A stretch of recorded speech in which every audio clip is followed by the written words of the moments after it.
Capítulo 1. De las revoluciones.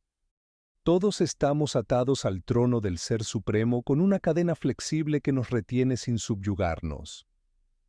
Lo más admirable en el orden universal de las cosas es la acción de los seres libres bajo la mano de Dios. Libres pero esclavos, actúan al mismo tiempo voluntaria y necesariamente. Realmente hacen lo que quieren, pero sin poder alterar los planes generales. Cada uno de estos seres ocupa el centro de una esfera de actividad, cuyo diámetro varía según la voluntad del eterno geómetra, que sabe ampliar, restringir, detener o dirigir la voluntad sin cambiar su naturaleza. En las obras del hombre, todo es tan pobre como su creador. Las concepciones son limitadas, los medios rígidos, los movimientos torpes y los resultados monótonos. En las obras divinas, las riquezas del infinito se manifiestan hasta en los más mínimos detalles. Su poder actúa con facilidad. Todo en sus manos es flexible. Nada se le resiste. Para él, incluso los obstáculos se convierten en medios, y las irregularidades provocadas por la acción de los agentes libres encajan en el orden general. Si imaginamos un reloj cuyos resortes varíen continuamente en fuerza, peso, tamaño, forma y posición, pero que sin embargo marque la hora con precisión, nos formaremos una idea aproximada de la acción de los seres libres en relación con los planes del Creador. En el mundo político y moral, al igual que en el mundo físico, existe un orden normal y hay excepciones a este orden. Normalmente, observamos una serie de efectos producidos por causas determinadas, pero en ciertos momentos vemos acciones detenidas, causas paralizadas y efectos nuevos. El milagro es un efecto producido por una causa divina o sobrehumana que interrumpe o contradice una causa ordinaria. Si, en pleno invierno, un hombre ordena a un árbol que se cubra de hojas y frutos de inmediato, y el árbol obedece, todos gritarán «milagro» y se inclinarán ante el taumaturgo. Pues bien, la Revolución Francesa y todo lo que sucede en Europa en este momento es tan sorprendente en su género como la fructificación instantánea de un árbol en enero. Sin embargo, en lugar de admirarlo, los hombres miran hacia otro lado o desvarían. En el orden físico, donde el hombre no interviene como causa, se digna admirar lo que no entiende. Pero en la esfera de su actividad, donde se siente como causa libre, su orgullo le lleva fácilmente a ver desorden allí donde su acción se ve suspendida o alterada. Ciertas medidas que están al alcance del hombre producen habitualmente ciertos efectos en el curso normal de las cosas. Si no logra su objetivo, sabe o cree saber la razón. Conoce los obstáculos, los evalúa, nada le sorprende. Pero en tiempos de revolución, la cadena que ata al hombre se acorta bruscamente, su libertad de acción se reduce y sus medios le fallan. Al sentirse arrastrado por una fuerza desconocida, se irrita contra ella y en lugar de besar la mano que lo oprime, la niega o la insulta. No lo entiendo. Esta es la frase del día. Es muy sensata si nos lleva a la causa primera, que en estos momentos ofrece a los hombres un espectáculo tan grandioso. Es necia si solo expresa despecho o abatimiento estériles. ¿Cómo? Se oye por todas partes. Los hombres más culpables del universo triunfan sobre el universo. Un espantoso regicidio obtiene todo el éxito que sus autores podían esperar. La monarquía se ha derrumbado en toda Europa, sus enemigos encuentran aliados incluso en los tronos. Los rebeldes lo logran todo, ejecutan sin dificultad los proyectos más gigantescos, mientras que el partido de los leales resulta desdichado y ridículo en todo lo que emprende. La fidelidad es rechazada en toda Europa por la opinión pública.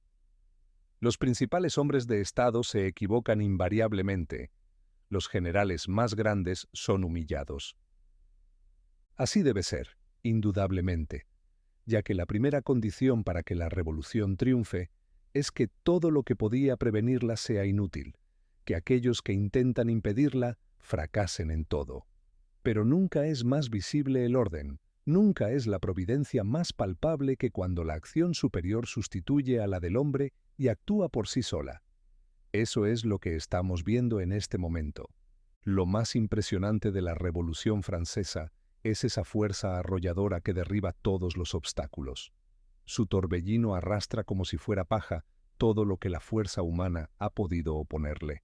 Nadie ha resistido impunemente su avance. La pureza de intención a veces ennoblece el obstáculo, pero nada más. Esa fuerza ciega que avanza invariablemente hacia su objetivo rechaza tanto a Charette como a Dumouriez o a Drouet. Se ha dicho con razón que la Revolución Francesa conduce a los hombres, no es conducida por ellos, y tan pronto como tienen la pretensión de dominarla, caen vergonzosamente. Los que han establecido la República lo hicieron sin querer y sin saber lo que hacían. Los acontecimientos los arrastraron. Un plan previo no habría triunfado. Jamás pensaron Robespierre, Collot o Barrère en instaurar el gobierno revolucionario o el régimen del terror. Las circunstancias los llevaron insensiblemente a ello. Nunca volverá a verse algo semejante.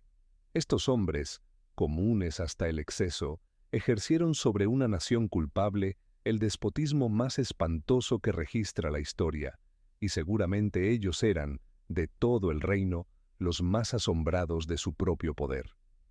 Pero en el mismo momento en que esos tiranos detestables completaron la medida de crímenes necesaria para esta fase de la revolución, bastó un simple soplo para derribarlos.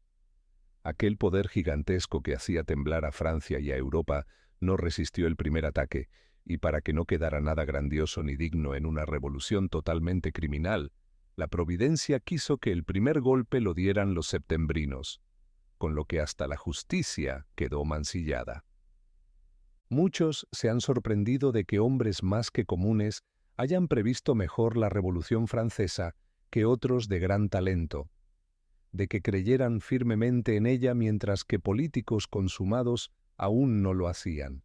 Esa convicción era una de las piezas esenciales de la revolución, que sólo podría triunfar por la extensión y el vigor del espíritu revolucionario, o, si se puede decir así, por la fe en la revolución. Así, hombres sin talento ni conocimientos han manejado bien lo que llamaban el carro revolucionario. Se atrevieron a todo sin temer a la contrarrevolución, siempre avanzaron sin mirar atrás.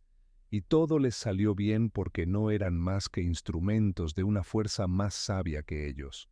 No cometieron errores en su camino, como el flautista de Vaucanson jamás tocó una nota falsa. El torrente revolucionario ha tomado sucesivamente distintas direcciones, y los hombres más destacados de la revolución solo adquirieron el poder y la fama que podían aspirar siguiendo la corriente. En cuanto intentaron ir en contra, o simplemente desviarse para actuar por cuenta propia, desaparecieron de la escena. Piensen en Mirabeau, quien tanto destacó en la Revolución. En el fondo, era el rey de las plazuelas. Con los crímenes que cometió y con los libros que mandó escribir, impulsaba el movimiento popular. Se ponía detrás de una masa en movimiento y la empujaba en la misma dirección que ya llevaba. Su poder no iba más allá. Compartía con otro héroe de la Revolución la capacidad de agitar a la multitud sin poder dominarla, lo cual es precisamente la característica de la mediocridad en las crisis políticas. Otros políticos menos brillantes pero más hábiles y poderosos se aprovechaban de su influencia para su propio beneficio. Tronaba en la tribuna mientras los otros lo engañaban.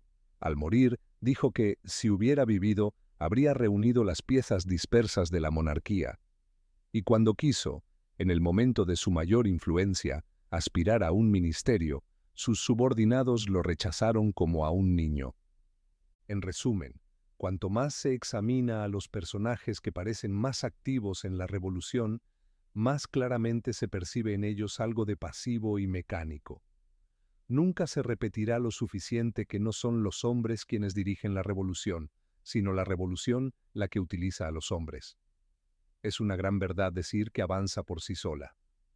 Esta frase significa que jamás la divinidad se ha mostrado de manera tan clara en ningún otro evento humano. Si utiliza los instrumentos más viles, es porque está castigando para regenerar.